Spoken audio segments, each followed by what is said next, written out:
The Arizona sun beat down mercilessly on Jack Morrison's ranch that August afternoon in 1885. Dust devils danced across the dry ground, and the air shimmered with heat waves that made everything look like a mirage. Jack sat on his porch, wiping sweat from his weathered face as he looked over his ledger books. The numbers weren't adding up the way he wanted them to. 3 horses, 3 magnificent wild Mustangs that had cost him more money than he cared to admit. They sat in separate corrals, untamed and dangerous, eating his hay and drinking his water while refusing to let any man near them. His best horsebreakers had tried everything they knew, and all they had to show for it were bruises, torn clothes, and wounded pride. Tom Bradley, his foreman, had been thrown so hard by the big black stallion that he'd limped for a week. Pete Martinez, who'd been breaking horses since he was 15, had given up on the gray mare after she'd nearly kicked his head off. Even old Bill Thompson, who claimed he'd never met a horse he couldn't tame, had walked away from the red Mustang, shaking his head. "Boss," Tom had said just yesterday, "maybe we should just cut our losses, turn them loose and write it off as a bad investment." But Jack Morrison wasn't the type to give up easily. He'd built this ranch from nothing, starting with just a few acres and a dream. Every building, every fence post, every blade of grass had been earned through hard work and determination. These 3 horses represented more than just money to him.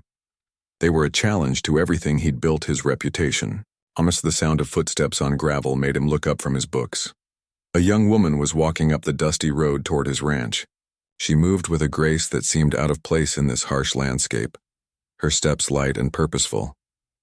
As she got closer, Jack could see she was Apache. Her long black hair was braided down her back, and she wore simple clothes that looked travel-worn. Jack's first instinct was wariness.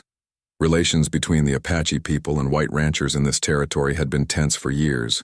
There had been conflicts, misunderstandings, and plenty of bad blood on both sides. Most Apache avoided white settlements, and most white settlers were happy to keep it that way. But this young woman didn't look threatening. She looked determined.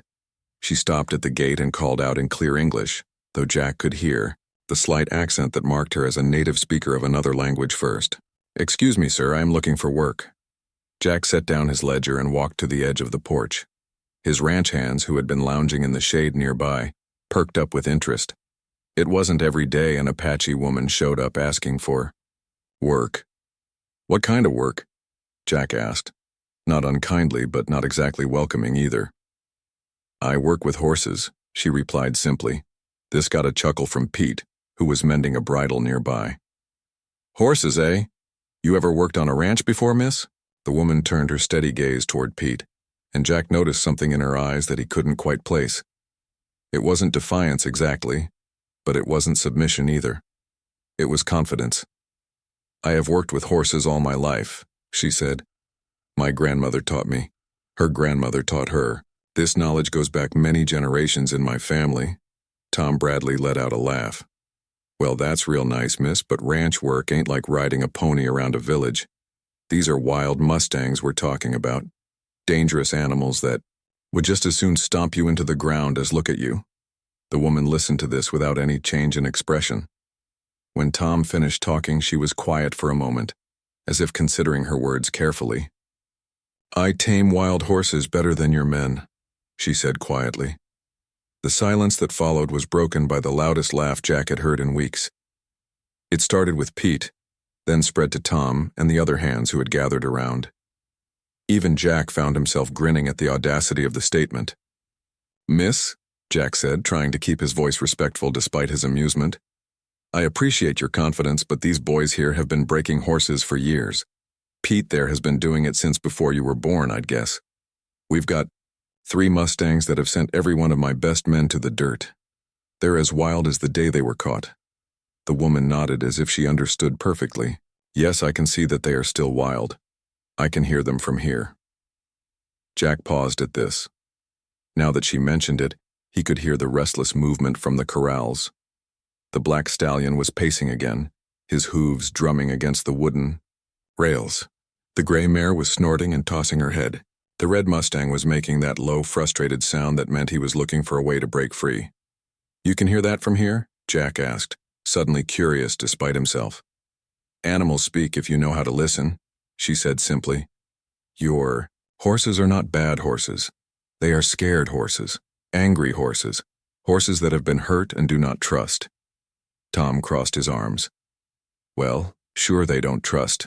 They're wild animals. That's the whole point of breaking them. You show them who's boss and eventually they give up fighting. Something flickered across the woman's face at this, but she didn't argue. Instead, she looked directly at Jack. Give me 1 day with one horse, she said. If I cannot do what I say, I will leave and never bother you again.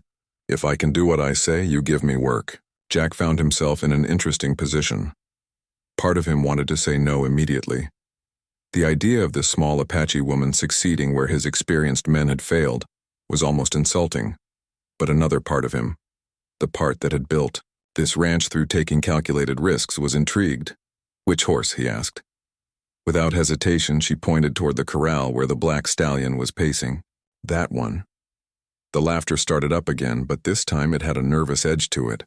Thunder, as they'd named the stallion, was the most dangerous of the three. He'd put Tom in bed for 3 days and had come close to seriously injuring Pete. Miss, Jack said slowly, that horse has hurt 2 of my best men. He's mean as a rattlesnake and twice as dangerous. I can't in good conscience let you in there with him. You can watch from outside the corral, she said. If there is danger, you can help, but there will not be danger. Jack looked at his men. Tom was shaking his head vigorously. Pete looked like he wanted to say something but was holding back. Old Bill, who rarely spoke unless he had something important to say, was studying the woman with sharp eyes. What's your name, miss? Jack asked. Ayanna, she replied. Well, Ayanna, I have to ask. Why should I believe you can do something my experienced men can't?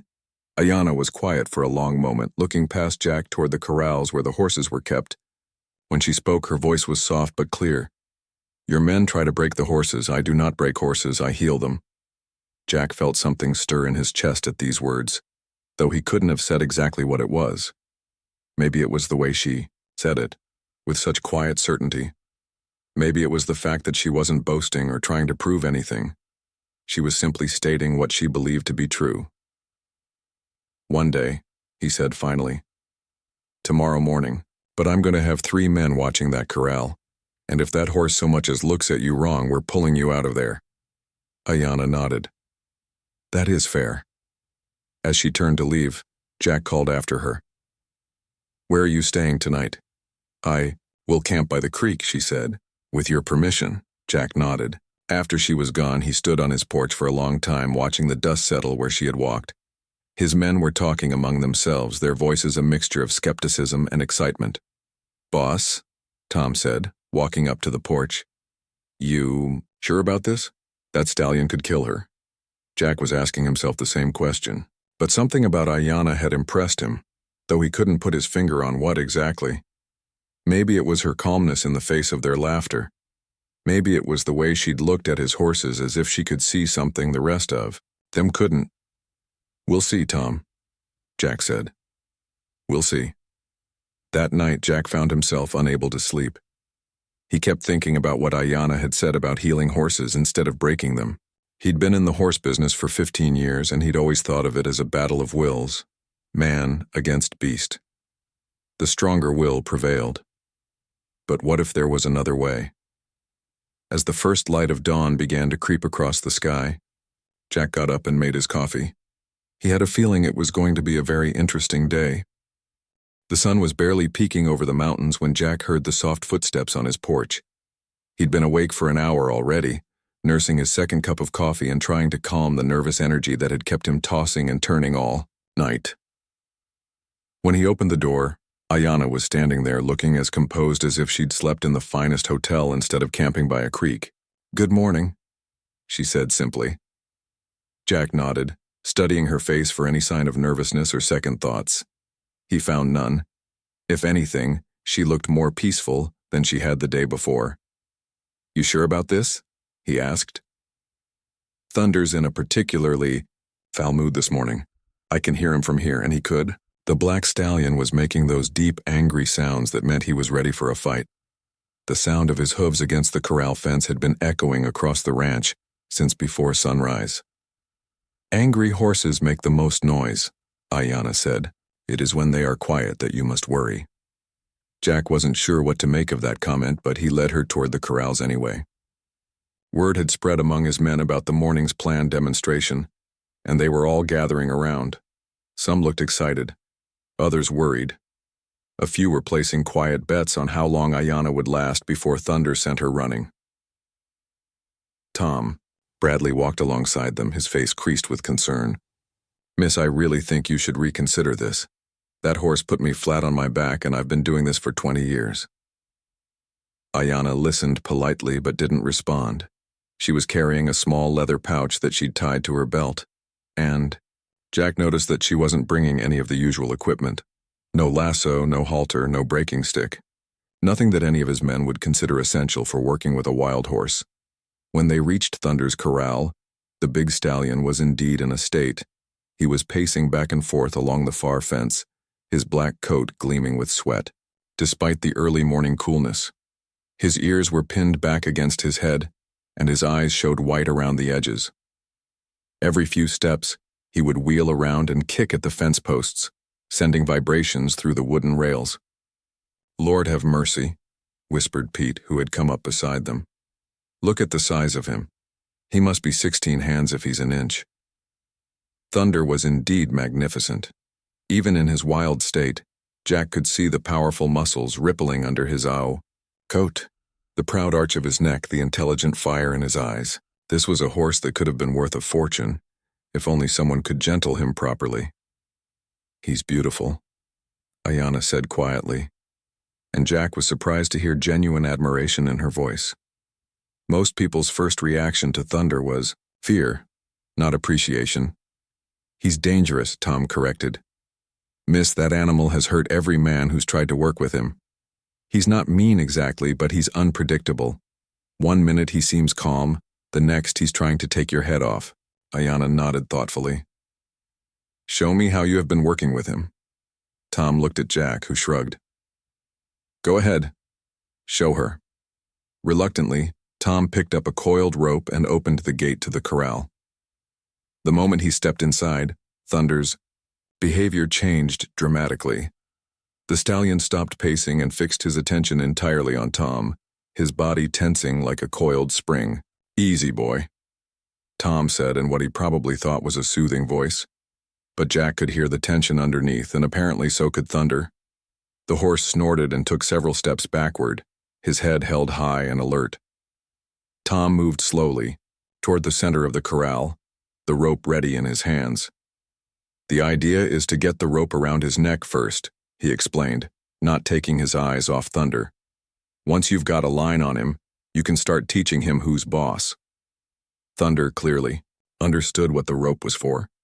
He began moving in a wide circle around Tom, never taking his eyes off the man, never letting him get close enough to make a throw. When Tom tried to cut off his path, Thunder would wheel and bolt in the other direction, kicking up clouds of dust. After several minutes of this dance, Tom was breathing hard and looking frustrated. Thunder, meanwhile, seemed to be getting more agitated with each passing moment. His circles were getting tighter, and Jack could see the dangerous glint in the stallion's eyes that meant he was considering a more direct approach to dealing with the threat. That's enough, Tom, Jack called out. Come on out of there. Tom didn't argue. He backed slowly toward the gate, keeping his eyes on Thunder until he was safely outside. The moment the gate closed, Thunder stopped his circling and returned to his pacing, but now his movements were even more agitated than before. See what I mean? Tom said, wiping sweat from his forehead. He gets more wound up every time we try to work with him. Pretty soon he's going to hurt himself or somebody else. Ayanna had watched this entire demonstration without comment, but Jack could see that she was thinking carefully about what she'd observed. When Tom finished explaining, she stood quietly for a moment, her eyes following Thunder's restless movement. May I go in now? She asked. Jack felt his stomach tighten. Seeing Tom's unsuccessful attempt had reminded him of just how dangerous this stallion could be. Ayanna, maybe we should start with one of the other horses. The gray mare might be easier. No, she said firmly. This one needs help the most. She walked to the gate, and Jack noticed that she moved differently than Tom had.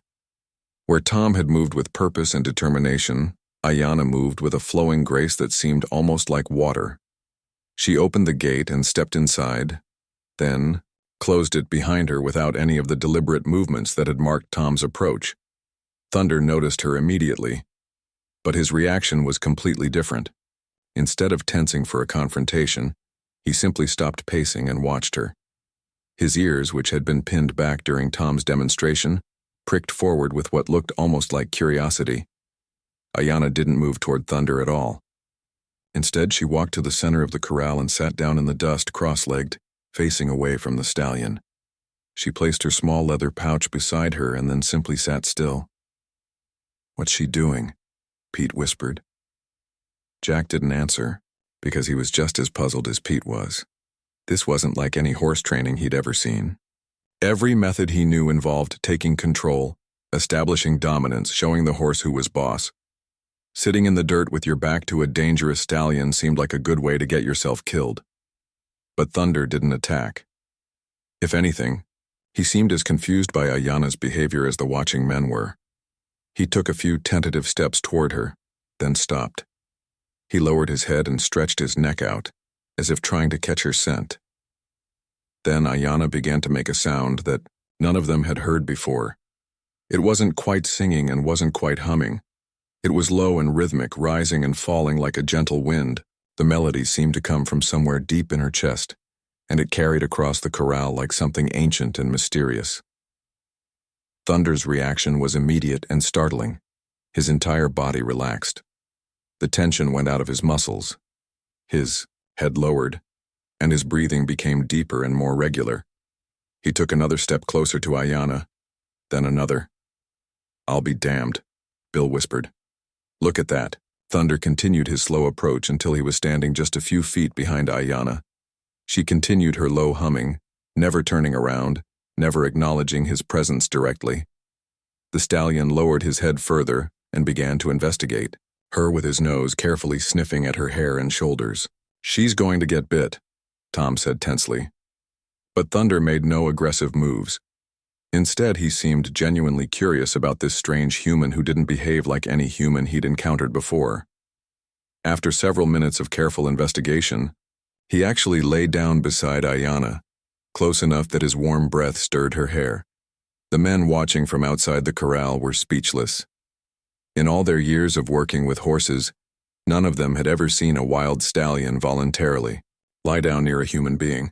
It went against everything they thought they knew about horse behavior.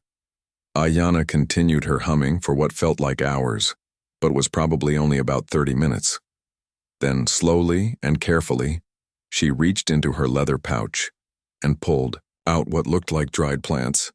She held them out in her open palm, and Thunder immediately lifted his head to investigate. "What is that?" Jack asked quietly. "Herbs," said a voice behind him. Jack turned to see that Doc Henderson, the veterinarian, who served several ranches in the area, had arrived and was watching the proceedings with intense interest. "What kind of herbs?" Jack asked. Doc shook his head. "I don't know, but whatever they are, that horse sure likes them." Thunder was indeed interested in what Ayanna was offering. He sniffed carefully at the plants, then delicately picked them from her palm with his lips. As he chewed, his eyes half closed in what looked remarkably like contentment. Then Ayanna did something that made every man watching hold his breath. She slowly stood up and turned to face Thunder for the first time since entering the corral. The stallion looked at her calmly, without any of the wild alertness he'd shown before. Ayanna extended her hand, palm up, and Thunder lowered his great head to sniff it. Then, impossibly, he allowed her to touch his nose, then his forehead, then his neck. Her movements were slow and gentle, and Thunder seemed to welcome each touch. "This is impossible," Pete breathed. Jack Morrison had seen a lot of things in his 43 years on this earth, but nothing had prepared him for what he'd just witnessed. As he sat across from Ayanna at his kitchen table, pouring coffee with hands that still trembled slightly, from amazement he found himself struggling to find the right words. "I've been breaking horses for over 15 years, he said finally, setting the pot down carefully. "I thought I knew everything there was to know about it. But what you did out there, that wasn't horsebreaking. That was something else entirely. Ayana accepted the coffee with a quiet, "Thank you," and wrapped her hands around the warm cup. My grandmother would say that you cannot break something that is not meant to be broken. You can only heal what has been hurt. Jack leaned back in his chair, studying her face. Outside, he could hear his men talking in excited voices about what they'd witnessed.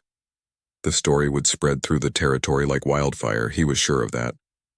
But right now, he was more interested in understanding what had actually happened. "Tell me about your grandmother," he said. A soft smile crossed Ayana's features, the first real emotion Jack had seen her display since she'd arrived at his ranch. "She was known throughout our people as the one who could speak with horses. When I was very small, maybe 5 years old, she began teaching me. She said I had the same gift that had been passed down through the women in our family for many generations." "What kind of gift?" Ayana was quiet for a moment, as if, choosing her words carefully. "The ability to see what is in an animal's heart, to understand their pain, their fear, their needs. Horses are not so different from people. When they are hurt or frightened, they build walls to protect themselves. But if you can show them that you mean no harm, if you can heal the hurt that made them build those walls, they will trust you completely." Jack thought about Thunder, about the way the stallion had gradually relaxed under Ayana's patient care. "You said someone had hurt him before. How could you tell?" "The way he moved, the way he held his head, the sound he made when your man approached with the rope." Ayana took a sip of her coffee. "I have seen many horses that have been treated badly. They all show the same signs. Thunder had been beaten, probably with a rope or a stick. That is why he was so afraid when he saw your foreman with the rope." The words hit Jack like a physical blow. He'd bought Thunder from a horse trader named Garrett, who had a reputation for getting good stock at cheap prices. Jack had never asked too many questions about where Garrett got his horses, but now he was beginning to suspect he should have. "The herbs you gave him," Jack said. "What were they?" "Plants that help with pain and fear. Some grow near water, some on the mountainsides. My grandmother taught me which ones to use and when to use them. But the herbs are not the most important thing. The most important thing is patience and understanding." Jack shook his head in amazement. "Ayana, what you did today, it would have taken my best men weeks to accomplish, if they could have done it at all. And you did it in a few hours." "Time means nothing to horses," she replied. "They do not count minutes or hours like people do. They only know whether they feel safe or afraid, whether they trust or do not trust. Once Thunder understood that I would not hurt him, everything else became possible." The sound of approaching footsteps interrupted their conversation. Tom Bradley appeared in the doorway, his hat in his hands and a sheepish expression on his weathered face. "Boss, sorry to interrupt, but the boys are wondering, well, we're all wondering if Miss Ayana might be willing to try working with the gray mare too." Jack looked at Ayana, who nodded. "If you wish it," she said simply. An hour later, they were all gathered around the second corral where Luna, the gray mare, was displaying her own version of wild horse behavior. Unlike Thunder's aggressive pacing, Luna's defense mechanism was to press herself into the far corner of the corral and refuse to move. When anyone approached, she would rear up and strike with her front hooves, then retreat to her corner again. "She's been like this since the day we brought her in," Pete explained. "Won't let anyone get within 10 feet of her. Doc Henderson thinks she might have been kept in a small space for too long, maybe a tiny stall or pen." Ayana studied Luna's behavior for several minutes before entering the corral. This time, instead of sitting in the center, she positioned herself near the gate and began her low humming. Luna's reaction was immediate panic. The mare reared up and struck at the air, then pressed herself even more tightly into her corner. But Ayana didn't move closer. Instead, she simply sat near the gate and continued her gentle song. Minutes passed, then an hour. Luna gradually stopped rearing, though she remained pressed against the far fence. "She needs more time," Ayana said softly to the watching men. "This one has been kept in a cage. She does not remember what it feels like to have space to move." Jack was beginning to understand Ayana's methods better now. where his men would have tried to force Luna out of her corner, to make her move. Whether she wanted to or not, Ayana was giving the mare a choice. She was showing her that the corral was safe, that there was room to move, that no one would force her to do anything she didn't want to do. Slowly, carefully, Luna began to test this new reality. First, she moved a few steps along the fence, always keeping the maximum distance from Ayana. Then a few more steps. By late afternoon, she was moving freely around the entire perimeter of the corral, though she still avoided the center where Ayana sat. "Tomorrow," Ayana said as the sun began to set, "she will be ready for the next step." That evening, as Jack tallied up the day's expenses in his ledger, he found himself doing calculations of a different sort. If Ayana could gentle horses this quickly and this completely, the financial implications were staggering. He'd been planning to sell Thunder, Luna, and the Red Mustang as unbroken stock for whatever he could get, which wouldn't have been much. But horses that had been properly gentled could sell for 3 or 4 times as much. More than that, though, word of Ayana's abilities would spread. Ranchers from all over the territory would bring their problem horses to him, hoping for the same miraculous transformation they'd heard about. His ranch could become known as the place where hopeless horses became valuable mounts. But there was something else too, something that went beyond money. Watching Ayana work with Thunder had shown him a completely different way of thinking about animals, about relationships, about power and control. His men had always approached horsebreaking as a battle to be won. Ayana approached it as a partnership to be built. The next morning brought visitors. Word had indeed spread quickly, and by the time Jack finished his breakfast, there were 3 ranchers sitting on their horses at his gate, all asking to see the Apache woman who could tame wild horses with magic. "It's not magic," Jack found, himself explaining for what would not be the last time. "It's knowledge and patience and understanding." But as he watched Ayana work with Luna that second day, he had to admit that it certainly looked like magic. The gray mare, who had spent months cowering in the corner of her corral, was now following Ayana around like a gentle pet.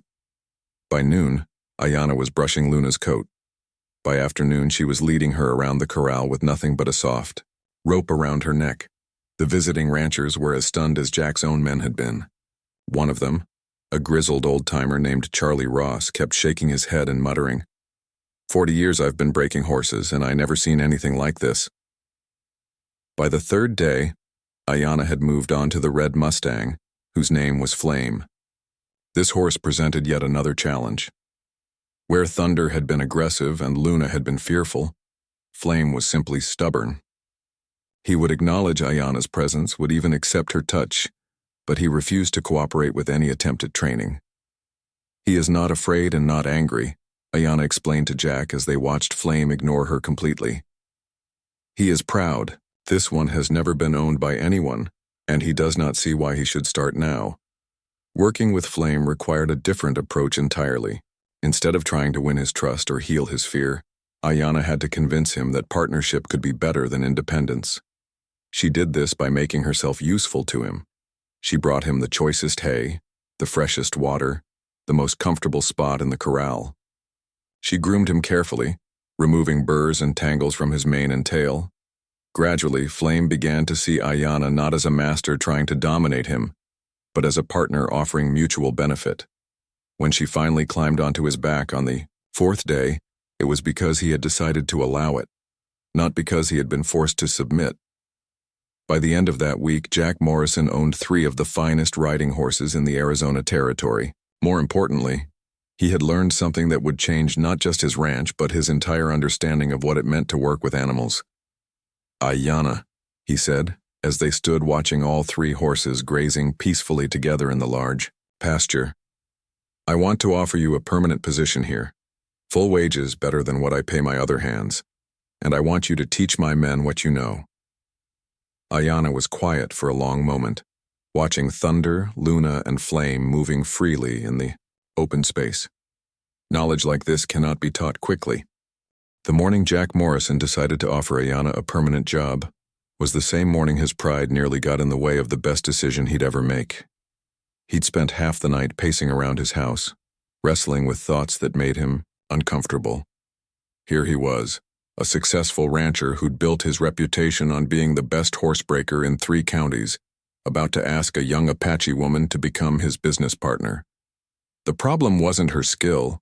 After watching her work, with Thunder, Luna, and Flame, Jack knew he'd witnessed something extraordinary. The problem was his own stubborn pride and the voice in his head that sounded suspiciously like his father, telling him that admitting he could learn something from an Apache woman would make him look weak in front of his men and his neighbors. But when morning came and Jack saw the 3 horses grazing peacefully in the pasture, their transformation complete and remarkable, he knew there was only one right choice to make. He found Ayana by the creek where she'd been camping, carefully, washing something in the running water. As he got closer, he could see it was more of the herbs she'd used with the horses. "Good morning," she said without looking up. "The horses are well today. I can hear them from here." Jack paused to listen and realized he could hear them too. Soft nickering, the sound of hooves moving through grass, the occasional snort of contentment. It was a peaceful sound, completely different from the agitated noises that had been coming from the corrals just a week ago. "Ayana," he said, settling down beside the creek, "I want to talk to you about staying on permanently." She continued washing her herbs, but he could see that she was listening carefully. "I'll pay you the same as I pay Tom Bradley," he said. $30 a month plus room and board. You can build a cabin wherever you want on the property, or if you prefer, there's a room in the main house." Ayana looked up from her work, and Jack could see she was thinking carefully about his offer. "What would be my duties?" "Working with horses, obviously.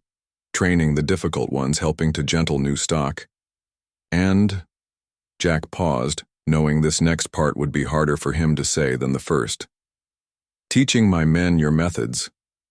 This got Ayana's full attention. She set her herbs aside and looked directly at him. "Your men may not want to learn from me." Jack had been worried about the same thing. Tom, Pete, and the others were good men, but they were products of their time and place. The idea of taking instruction from a woman, especially an Apache woman, might not sit well with them. "They've seen what you can do," Jack said. "Any man with sense would want to learn from someone with your abilities. And if they do not have sense—" Jack thought about this for a moment. "Then they'll find work somewhere else. I'm not going to let pride or prejudice get in the way of improving this ranch." Ayana nodded slowly. "There is something else. The horses I have worked with, they must be cared for differently now. They trust, which means they can be hurt more easily. Your men must understand this." This was something Jack hadn't considered, but it made perfect sense. A horse that had been broken through force and fear might be difficult to handle, but it was also constantly on guard. A horse that had been gentled through trust and patience would be more vulnerable to mistreatment. "You'll make sure they understand," Jack said. "You'll be in charge of all horse training on this ranch." For the first time since he'd known her, Ayana smiled. It was a small smile, but it transformed her entire face. "Then yes, I will stay." The conversation with his men went better than Jack had expected, though not without some awkward moments. He'd called them all together after lunch, and they'd gathered around the kitchen table with cups of coffee and expressions of curiosity. "Boys," Jack began, "I've offered Ayana a permanent position here on the ranch. She's going to be taking over all horse training operations." The silence that followed was long enough to make Jack uncomfortable. Finally, Tom Bradley cleared his throat. "Boss, I don't want to speak out of turn here, but taking over? What does that mean exactly?" Jack had expected this question. "It means that when we have horses to train, Ayana will be in charge. You'll all be working under her direction." Pete Martinez shifted in his chair. "Jack, I got nothing against the lady. What she did with those 3 horses was, well, it was amazing. But I've been breaking horses since I was 15 years old. I'm not sure I'm ready to start taking orders from someone who's been here less than a week." Jack felt his temper starting to rise, but he kept his voice level. "Pete, how many horses have you successfully broken in the last 6 months?" The question hit home, and Pete looked uncomfortable. "Well, I mean, we've had some difficult stock lately." 3 horses, Jack said. In 6 months, you and Tom and Bill managed to break 3 horses. Ayanna gentled 3 horses in 4 days, and they're better trained than anything we've ever produced on this ranch. Bill Thompson, who rarely spoke in group meetings, surprised everyone by speaking up. He's right, boys. I seen a lot of horse breaking in my time, but I never seen anything like what that lady can do. If she's willing to teach us, we'd be fools not to learn. Tom looked around the table at his fellow ranch hands, then back at Jack. What about wages? If she's taking over operations, where does that leave us? Your wages stay the same, Jack assured him. This isn't about replacing anyone, it's about all of us getting better at what we do. Over the following weeks, Jack watched nervously as Ayanna began working with his men. He'd been worried about personality conflicts, cultural misunderstandings, or simple resistance to change. What he hadn't expected was how quickly his experienced cowboys would become eager students once they saw the results of Ayanna's methods. The transformation began with a horse named Diablo that a neighboring rancher had brought over. Diablo was a beautiful paint stallion that had developed a reputation for being completely untrainable. He'd been through 4 different horse breakers, and each one had eventually given up. Jack's men had watched Ayanna work with Thunder, Luna, and Flame, but those demonstrations had felt somehow separate from their own work. Diablo was different. This was a horse they would normally have been expected to handle, and now they were watching Ayanna teach them an entirely new approach. First thing, Ayanna explained as they all stood around Diablo's corral, is to forget everything you think you know about this horse. Do not think about his reputation or the men who failed with him before. Look at him with fresh eyes and tell me what you see. Tom was the first to answer. I see a horse that's ready for a fight. Yes, Ayanna agreed. But why is he ready for a fight? Pete studied Diablo's posture, the way he held his head, the tension in his muscles. He's scared, Pete said slowly, as if the realization was surprising him. He's expecting to be hurt. Very good. And what does that tell you about how he has been treated? The men began to understand. Instead of seeing Diablo as a stubborn horse that needed to be dominated, they were beginning to see him as a frightened animal that needed to be healed. It was a fundamental shift in perspective that changed everything about how they approached their work. Ayanna's teaching methods were as patient and gentle as her horse training techniques. She never criticized the men for their old ways of doing things, and she never made them feel foolish for not knowing something. Instead, she simply showed them alternatives and let them see the results for themselves. Watch his ears, she would say as one of the men worked with a horse. See how they move when you change your voice? He is telling you what he needs. Feel the tension in his muscles when you touch his neck. That tells you if he trusts you or if he is still afraid. Do not think about making him obey. Think about helping him understand that you are safe. Slowly, carefully, the men began to change their approach. Tom, who had always relied on strength and determination, learned to read the subtle signals that horses gave about their emotional state.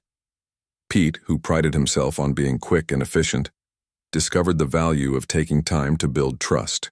Before asking for cooperation, the changes weren't just in their horse training techniques. Jack noticed that his men were treating each other differently too, with more patience and respect. The same principles that worked with horses seemed to work with people as well. But the real test came when word spread about the Morrison Ranch's new approach to horse training, and customers started arriving with their most difficult animals. These weren't just wild Mustangs anymore.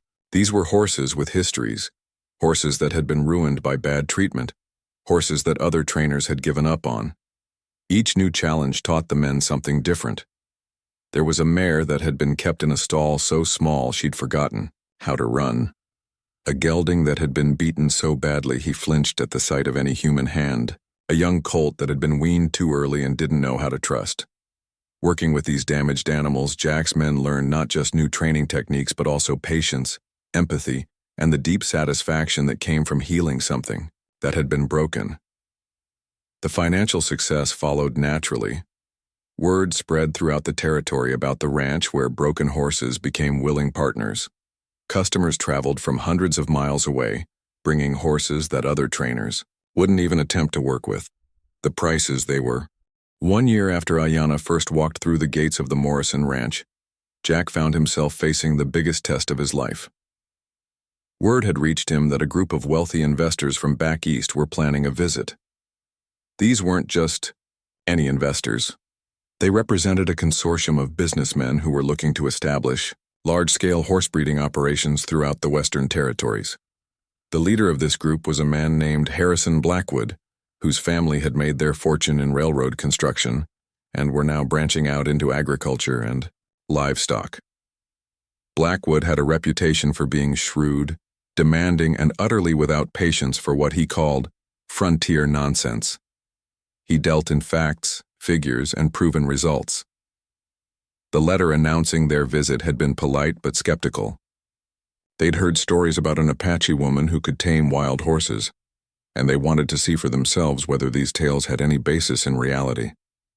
If the Morrison Ranch could demonstrate genuinely superior results, they were prepared to discuss a substantial investment. If not, they would take their money elsewhere. Jack knew this visit could change everything. The investment they were offering could expand his operation tenfold, establish breeding programs that would supply horses throughout the growing territories, and secure financial success for generations. But it could also destroy everything he'd built with Ayanna if these Eastern businessmen decided that her methods were too unconventional for their tastes. "They're bringing their own horse," Jack explained to Ayanna as they stood in his office, looking at the letter. "A stallion they describe as utterly savage and beyond redemption.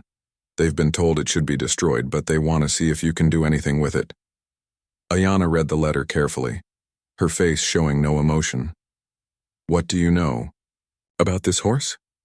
"Only what they've told me. His name is Tempest. He's a thoroughbred that was being trained for racing back in Kentucky. Something went wrong during his training, and he became violent. He's apparently hurt several people, including his trainer." Jack watched Ayanna's face as she processed this information. He'd learned to read her expressions over the past year, and he could see her mind working through the implications. "A thoroughbred trained for racing," she said thoughtfully. "That means he was likely pushed too hard, too fast. Racing horses are often treated as machines rather than living beings. If he became violent, it was probably because he was in pain or fear that no one bothered to address." "Can you help him?" Ayanna was quiet for a long moment. "I will not know until I see him. But Jack, you must understand something. These Eastern men, they will not just be judging the horse. They will be judging me, judging you, judging whether our methods fit with their ideas about business." This was exactly what Jack had been worried about.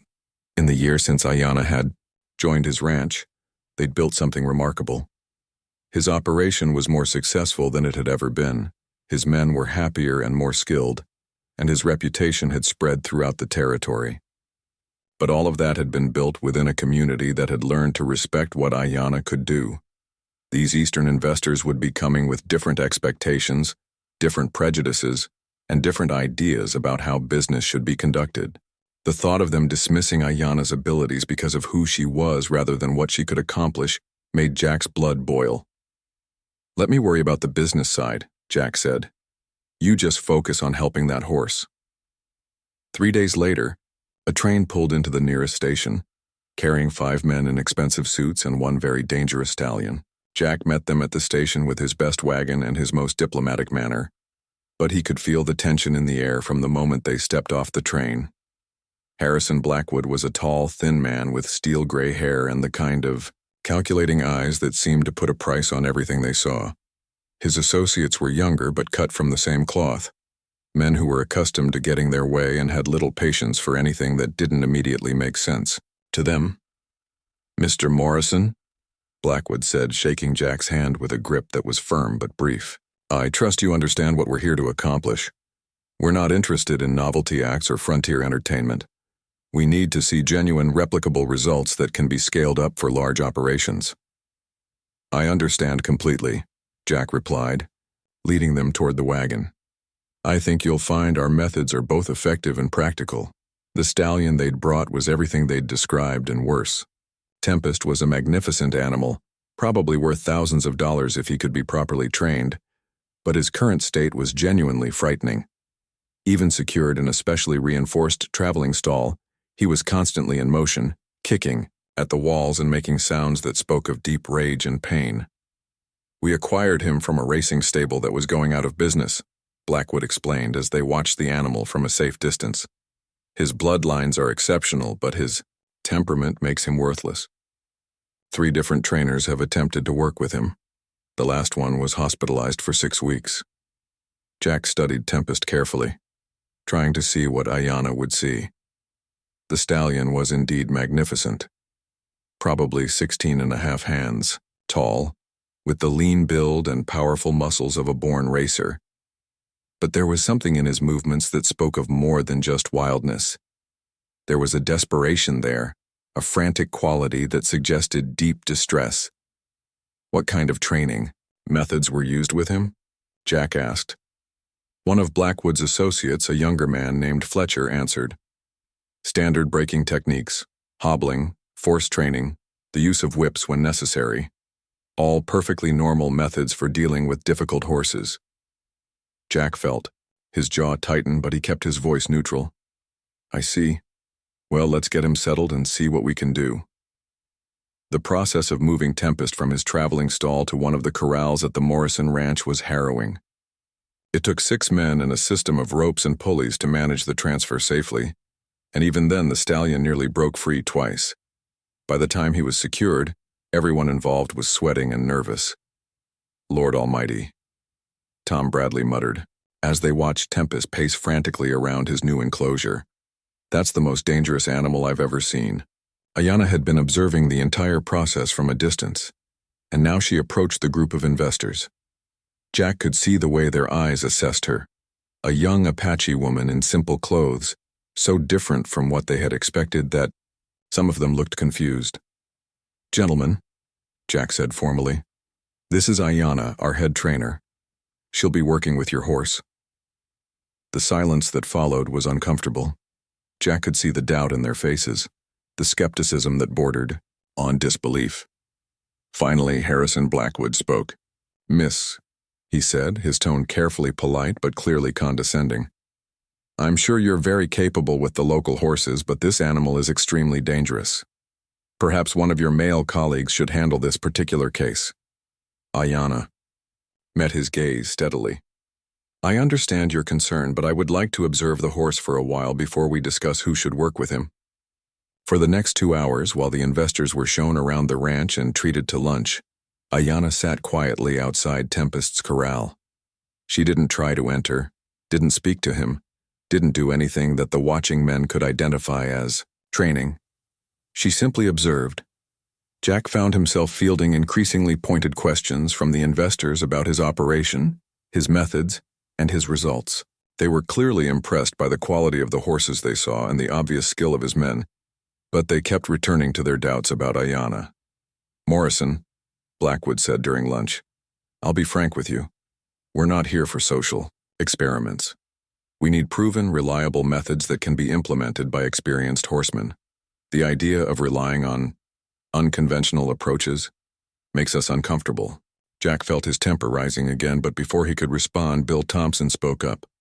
Bill rarely said much in front of strangers, but when he did speak, people listened. "Mr. Blackwood," Bill said in his slow, careful way, "I've been breaking horses for 37 years. I thought I knew everything there was to know about it. Then Ayanna came here and showed me I didn't know much of anything. Every method we use on this ranch now, we learned from her. And I can tell you for certain that we get better results. Safer results, and faster results than we ever did before." This testimonial from an obviously experienced cowboy seemed to give the investors pause, but Jack could see they were still skeptical. They wanted to see results, not hear testimonials. After lunch, they returned to Tempest's corral to find that the stallion's behavior had changed dramatically. He was still agitated, still pacing, but there was something different about his movements. Instead of the frantic, desperate energy he'd shown earlier, his pacing now seemed more purposeful, as if he was investigating his new environment rather than trying to escape from it. "What did you do?" Fletcher asked Ayanna. "Nothing yet," she replied. "I have been watching and listening. This horse has been in pain for a long time. physical pain and emotional pain. Before any training can begin, the pain must be addressed. Blackwood frowned. What kind of pain? He was examined by veterinarians.